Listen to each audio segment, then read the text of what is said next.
오늘도 우리 앞뒤 사람 이렇게 인사하면서 교제하겠습니다. 당신은 반드시 성공할 것입니다. 인사합시다. 한참 유행하던 단어가 있었습니다. 멘토라는 말이죠. 그래서 멘토링이라는 말도 있었고요. 이 멘토라는 말은 원래 이 사람 이름이거든요.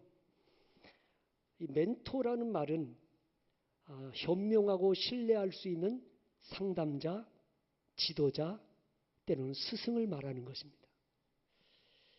이 멘토라는 말은 트로이 목마 이야기 속에 나오는 주인공 오디세이아에 대한 이야기입니다. 이 오디세이아는 그리스 신화에 나오는 그리스의 왕입니다. 그가 트로이 전쟁에 출정하면서 자기 집안과 자기 아들을 맡겨야 되는데, 그래서 자기 친구인 멘토에게 부탁합니다. 이 오디세이아의 친구 멘토에게 네가 우리 집안과 내 아들을 내가 전쟁에서 돌아올 때까지 좀 지켜달라. 그리고 이 멘토에게 부탁했죠.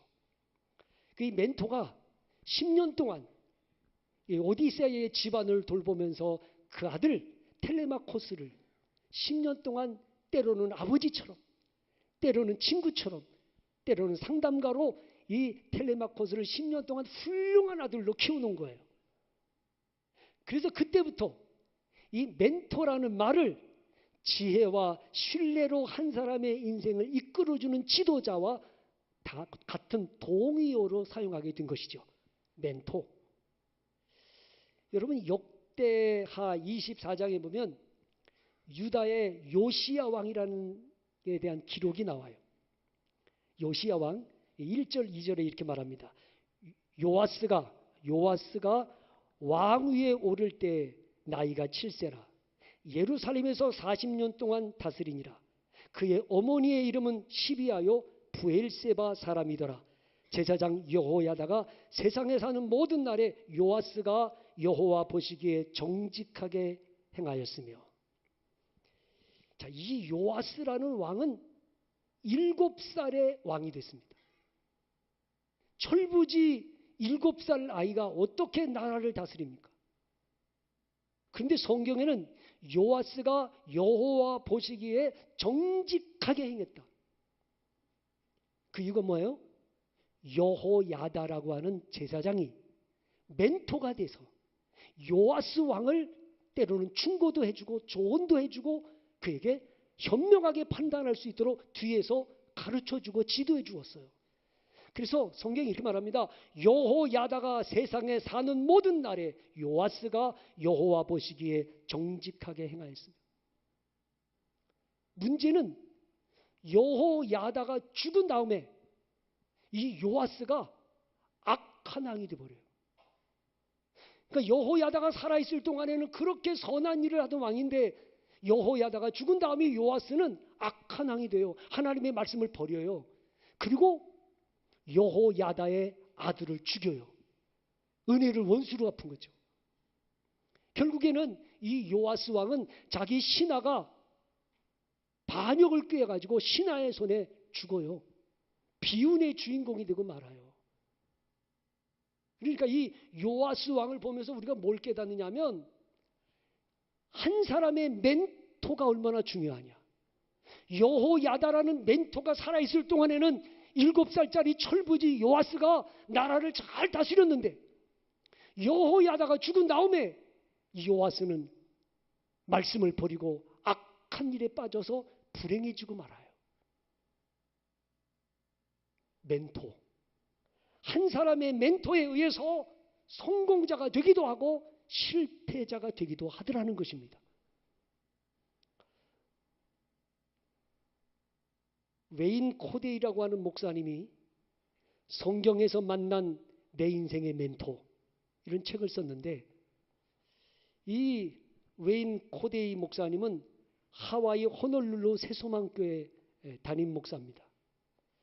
31살의 나이에 담임 목사가 됐는데 많은 좌절과 고통을 겪으면서 그가 하와이에서 보낸 삶이라는 타이러스 코온 목사님의 책을 읽고 많은 위로를 받으면서 어려움을 극복해 나갔다고 해요. 그런데 지금까지 자기가 목회하면서 경험한 것에 의하면 내 인생의 최고의 멘토는 성령이라는 걸 깨달았다는 것입니다. 성경을 통해서 하나님이 나의 갈 길을 인도하시고 나를 위로해 주시고 나를 붙들어 주시면서 내 인생의 최고의 멘토는 성령이시다. 여러분, 이스라엘 백성들이 광야 생활할 때 그들이 가나안 땅까지 가야 되는데 광야에 이정표가 있습니까? 지도가 있습니까? 광야에 길이 있습니까? 아무것도 없잖아요. 근데 하나님이 이스라엘 백성들을 어떻게 인도하셨어요? 낮에는 구름 기둥으로, 밤에는 불 기둥으로. 구름 기둥이 떠오르면 출발하고 구름 기둥이 멈추면 멈추면서 따라가는 거예요. 다시 말하면 광야 40년 동안에 하나님이 이스라엘 백성들의 멘토가 되어 그들을 인도하셨어요. 솔로몬 성전에는 두 기둥이 있었습니다. 하나는 야긴이고 하나는 보았습니다. 오늘 우리 인생에도 이 광야 같은 세상을 살아가면서 우리는 말씀과 기도라고 하는 이 두 기둥을 붙잡고 갈 때 성령이 내 인생의 멘토가 되어 나의 갈 길을 인도해 주실 것입니다. 오늘 본문 13절 말씀에 성령께서 나를 진리 가운데로 인도하시며 성령께서 나에게 장래의 일을 알려주시리라. 이렇게 말씀하잖아요. 맞아요. 여러분, 나의 갈 길을 인도하고 가르치는 내 인생의 최고의 멘토는 성령이십니다. 그 성령께서 나를 진리 가운데로 인도하시는 거예요. 자, 13절을 다 같이 보시죠. 시작. 그러나 진리의 성령이 오시면 그가 너희를 모든 진리 가운데로 인도하시니 그가 스스로 말하지 않고 오직 들은 것을 말하며 장래의 일을 너희에게 알리시리라. 아멘.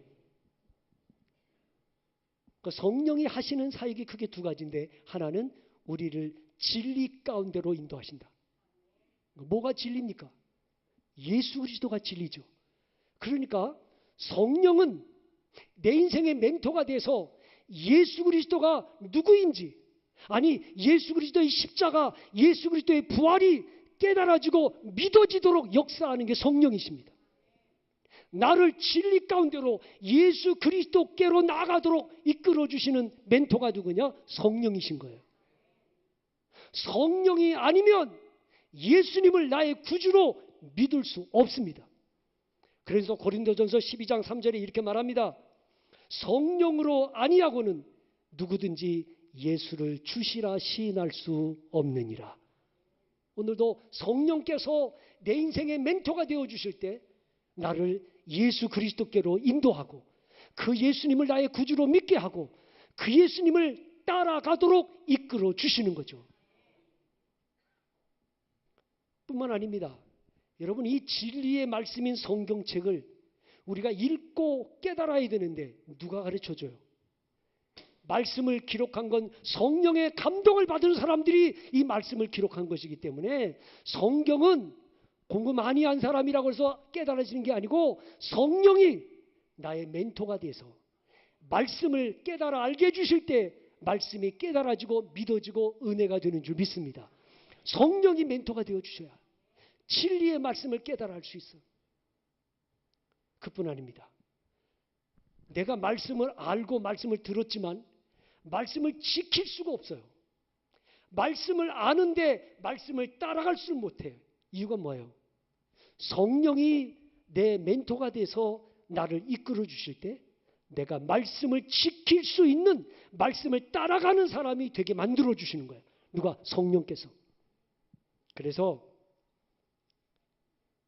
에스겔서 36장 26절 27절 말씀에 또 새 영을 너희 속에 두고 새 마음을 너희에게 주되 너희 육신에서 굳은 마음을 제거하고 부드러운 마음을 줄 것이며 또 내 영을 너희 속에 두어 너희로 내 율례를 행하게 하리니 너희가 내 규례를 지켜 행할지라.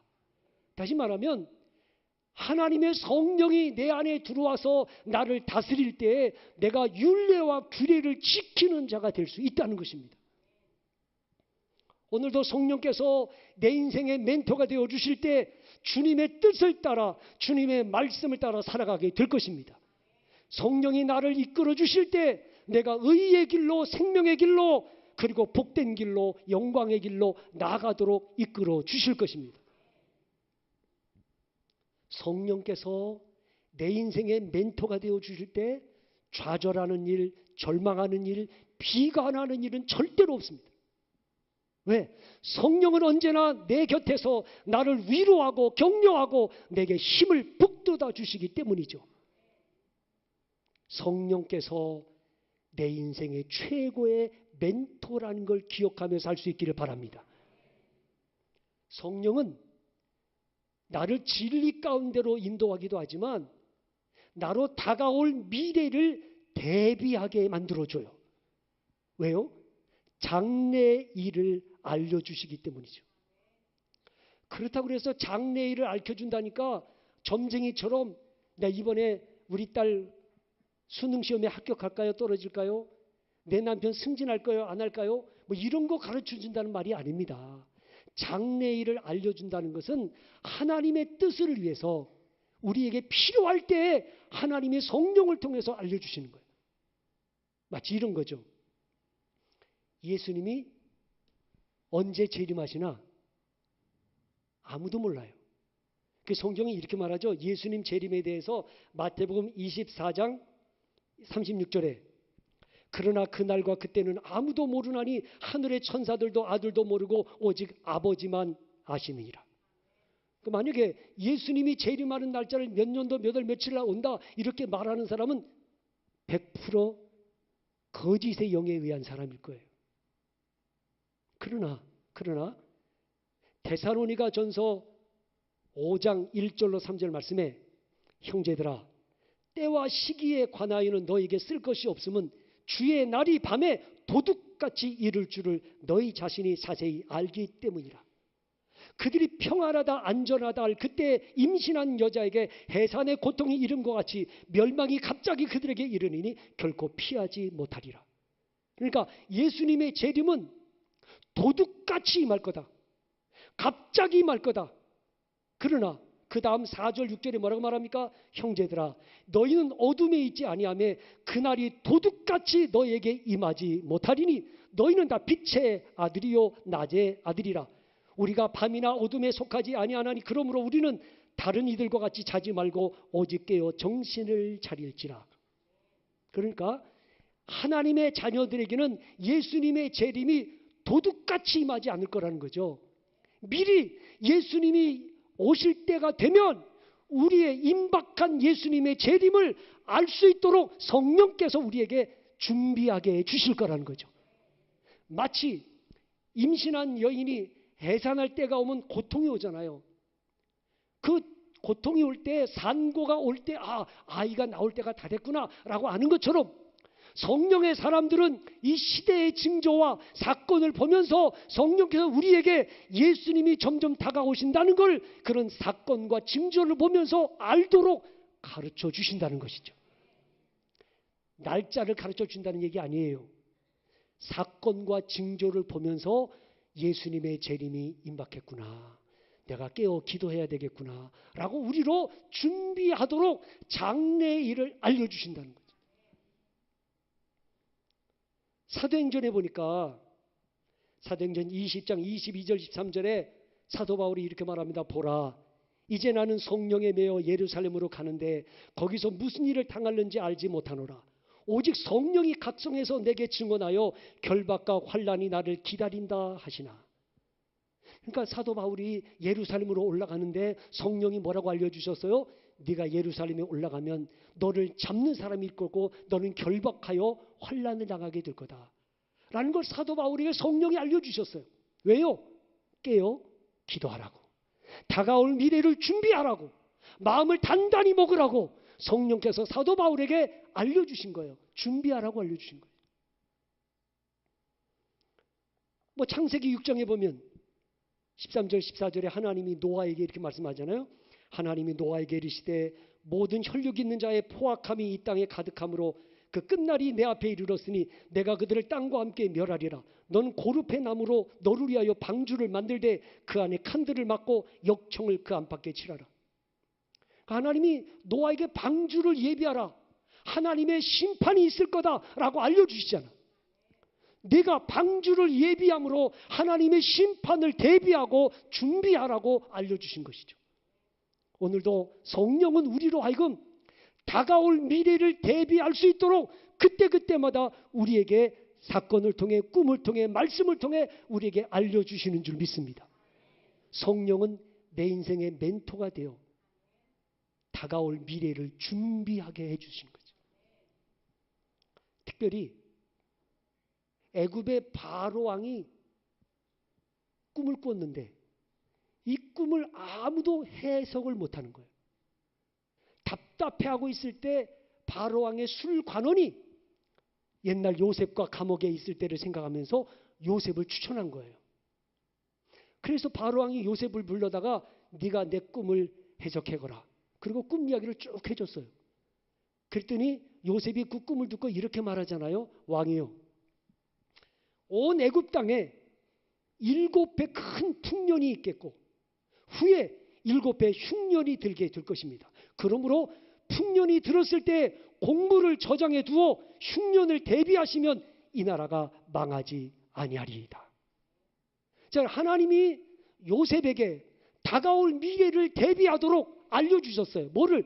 7년 동안에 큰 풍년이 있고 그 뒤에 흉년이 있게 될 거니까 풍년이 들었을 때 흥청망청 곡식을 낭비하지 마시고 그 곡식을 저장 창고에 준비해 두었다가 흉년을 대비하시면 이 나라가 망하지 않을 겁니다.